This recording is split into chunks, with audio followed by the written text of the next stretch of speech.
আসসালামু আলাইকুম। আপনাদের আপনাদের সামনে আজকে আমি একটি মোটর নিয়ে আসলাম। এগুলো বাজারে সচরাচর যেগুলো কিনতে পাওয়া যায় RS555 নামে। তো মূলত বাজারে যে মোটরগুলো পাওয়া যায় 98% ধরে নেবেন যেগুলো অ্যালুমিনিয়ামের তার দিয়ে তৈরি, এবং কি এর মানে হচ্ছে যে খুবই নিম্নমানের ওয়্যার দিয়ে এটা বানানো থাকে। সেই জন্য দেখা গেলো যে মোটরের পারফরমেন্স ভালো হয় না। তো আপনি দেখতে পাচ্ছেন এখানে আমি একটি মোটর খুলে নিছি আগে থেকেই। অবশ্যই একটি কারণ অবশ্যই আছে। আমি এই মোটরটি নতুন করে কপারের তার দিয়ে রিওয়াইন্ডিং করব।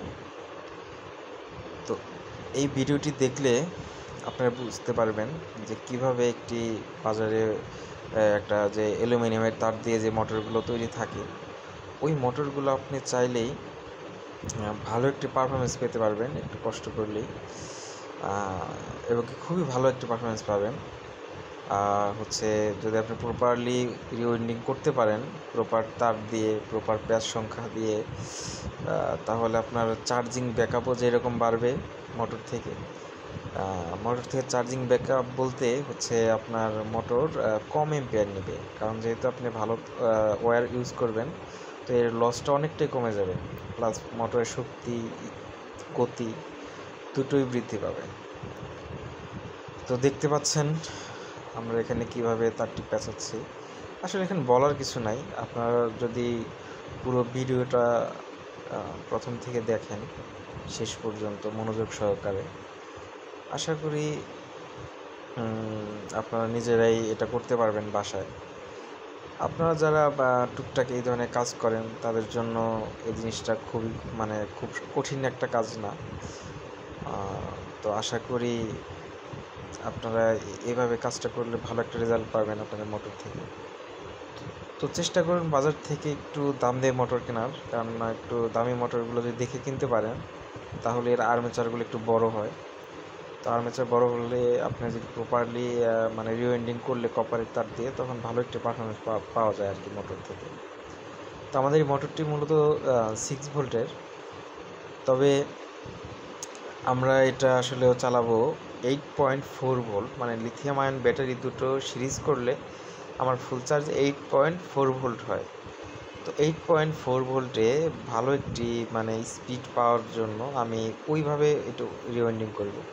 তো মূলত নতুন অবস্থায় এখানে ছিল অ্যালুমিনিয়ামের তার ছিল, এবং কি সেটা ছিল হচ্ছে 50 প্যাচের মতো।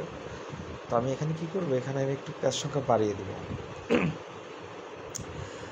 যেহেতু ভোল্টেজ বেশি আমি ইন করব, সেহেতু প্যাচ সংখ্যা একটু বাড়িয়ে দিলে মোটরটা গরম কম হবে। প্লাস গতি যে খুব কমবে তা না, বরঞ্চ আমি 8.4 ভোল্টের রেশিও দিয়ে করবো, তো ভালো একটি গতি পাওয়া যাবে। আমি পুরো কাজটা শেষ হলে আমি যখন আপনাদের চেক করে দেখাবো, তো ফ্যানের বাতাস দেখলে আপনারা বুঝতে পারবেন। বাতাস বলতে পাখাটা যখন ঘুরবে তার একটি সাউন্ড আপনারা শুনতে পারবেন আশা করি। তো তখন আপনারা বুঝতে পারবেন যে এটা কেমন, কত জোরে, কত স্পিডে ফ্যানটি ঘুরবে। তো দেখতে পাচ্ছেন এখানে আমি মোটামুটি আমার রিওয়াইন্ডিং করা শেষের দিকে। অবশ্য যে তার ছিল তার থেকে একটু মোটা তার ইউজ করেছি আমরা, যতটুকু সম্ভব হয় আর কি। তো দেখতে পাচ্ছেন তারগুলো একটু হয়তো বা একটু উঁচু হয়ে থাকলে একটু চাপ দিয়ে কিছু করে নেবেন আপনারা। খুব কঠিন একটি কাজ না, তবে এখন দেখে মনে হচ্ছে অনেক কঠিন, কিন্তু আপনারা যখন করবেন আশা করি আপনারা নিজেরাই বুঝতে পারবেন।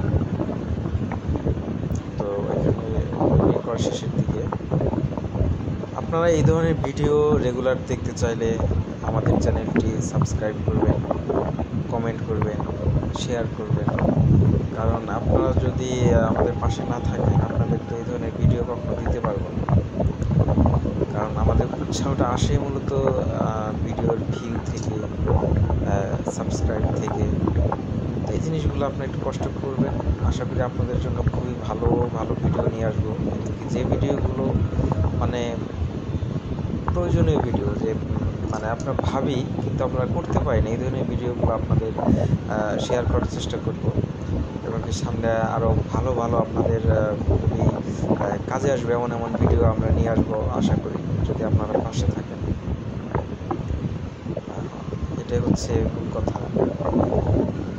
কমেন্ট করবেন আপনাদের আরও কোনো কিছু জানার থাকলে, অথবা কী ধরনের ভিডিও আপনারা চান আপনারা বলবেন। আশা করি আপনাদের সেই ধরনের ভিডিও দেওয়ার আমরা চেষ্টা করব।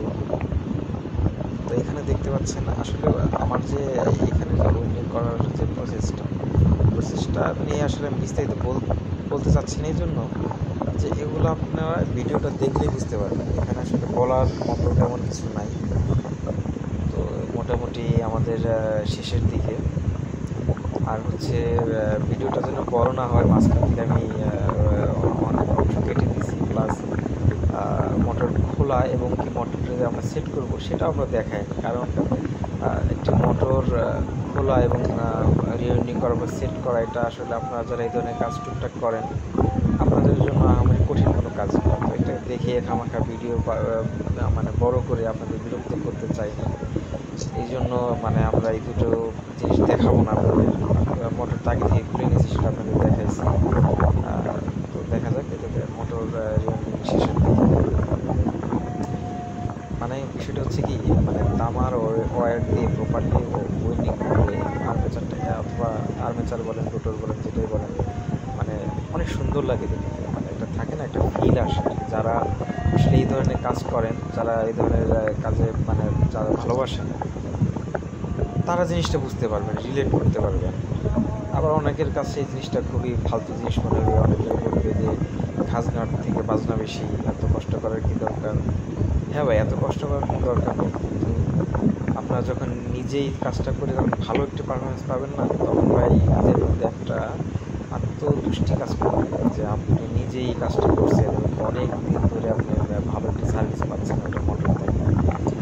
আর গরমের মধ্যে তো স্বাভাবিকভাবেই এই মোটরের যে একটা বিড়ম্বনা, এটা সবাই করে কম বেশি, কারণ বাজারে হচ্ছে সবই মানে 2 নম্বর, সবই হচ্ছে আমাদের ওই অ্যালুমিনিয়ামের তার দিয়ে মানে ওয়েল্ডিং করা। এবং সবথেকে বড় কথা, পুরো পেস অনেক কম দেয়।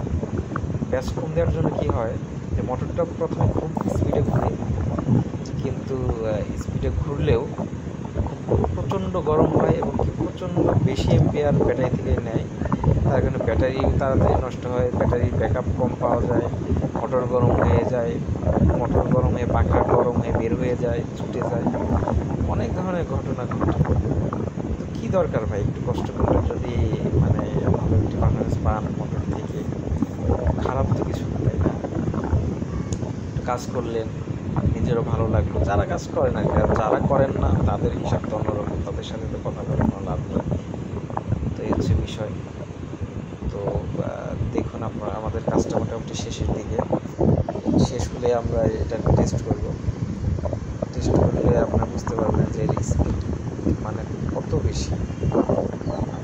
এবং সবথেকে বড় কথা, মোটরটি একদম গরম হবে না। মানে যে গরম হবে এটা গরম হবে বলাই চলে না, কারণ আপনারা জানেন একটা কয়েল যখন ঘুরে অথবা একটা কয়েল যখন থাকে তার মধ্যে একটা মিনিমাম একটা লস থাকে, একটু মানে লোড বেশি হলে একটু গরম হবে, এটা স্বাভাবিক। কিন্তু যে গরম হবে সেটা আসলে খুবই সামান্য, এটা কিছু বলার নেই আসলে। দেখতে পাচ্ছেন কয়েলগুলো বাধাই করার পরে আমি একটু একটা টেস্টার দিয়ে হচ্ছে কয়েলগুলো চেপে দিচ্ছি যেন এটা বের হয়ে না যায়, কারণ যেহেতু কয়েলের গ্যাস সংখ্যা এখানে বাড়িয়ে দিয়েছি, প্লাস তারের গ্যাসটাও আপনার হচ্ছে একটু মোটা দিয়েছি, সেই জন্য স্বাভাবিকভাবে একটু মানে মানে কয়েলটা একদম বলতে গেলে যে একটু হয়তো বাটো ফাটো হয়েছে, এটা কোনো সমস্যা না। এটা হচ্ছে চেপে দিলে এটা ঠিক হয়ে যাবে, এটা কোনো ব্যাপার না। তো সবথেকে বড় কথা যে মোটরটার পারফরমেন্স আমরা কেমন পাবো, এটা হচ্ছে বিষয়, তাই তো। আশা করি পারফরমেন্স আমরা ভালো পাবো, কারণ আমি এর আগেও অনেকগুলো মোটর এভাবে রিওয়েন্ডিং করছি, প্লাস মানে অনেক দিন ধরে সার্ভিস পাচ্ছি, এরকম আমার কাছে কয়েকটা মোটর আছে। বিভিন্ন মানুষকে আমি এইভাবে রিওয়েন্ডিং করে মোটরগুলো দিচ্ছি, তারা অনেক দিন যাবত মানে ফ্যান ইউজ করতেছে, খুবই ভালো পারফরমেন্স পাচ্ছি। তা আমি একটা এইভাবে কমপ্লিট পাইনি, যদিও মানে নিজেদের মানুষদেরকে তো বেশি দেওয়া হয়েছে, তো সবার মধ্যে খুব ভালো সার্ভিস দিচ্ছে। যাই হোক, দেখুন এখানে আমি কয়েলগুলো মানে সাইড করে নিচ্ছি। একটু এগুলো স্বাভাবিক প্রসেস, এগুলো মানে করতেই হয়। তো কিছু বিষয় দেখেন, মোটামুটি চেপে এগুলো আমি একটা মানে ইয়ের মধ্যে নিয়ে আসতেছি, যেন ইয়ের সাথে মোটরের বডির সাথে যেন না লেগে থাকে। তো আমাদের মোটর রিওয়েন্ডিং শেষ, ফিটিং শেষ। এখন আমরা চেক করবো আসলে ঘুরে কিনা, তো ঘুরে কেমন স্পিডে ঘুরে। আশা করি আপনারা যখন ঘুরাবো তখন ফ্যানের বাতাসের শব্দ আপনারা শুনতে পারবেন। বাতাসের শব্দ শুনে আপনারা মোটামুটি একটা ধারণা পাবেন যে স্পিডটা কেমন। তো আমি এখানে পাওয়ার দেবো এখন, তো পাওয়ার দিলে বুঝতে পারবেন।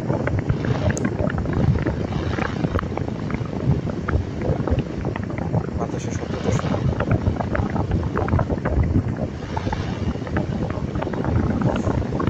এই তো, আশা করি সবাই ভালো থাকবেন।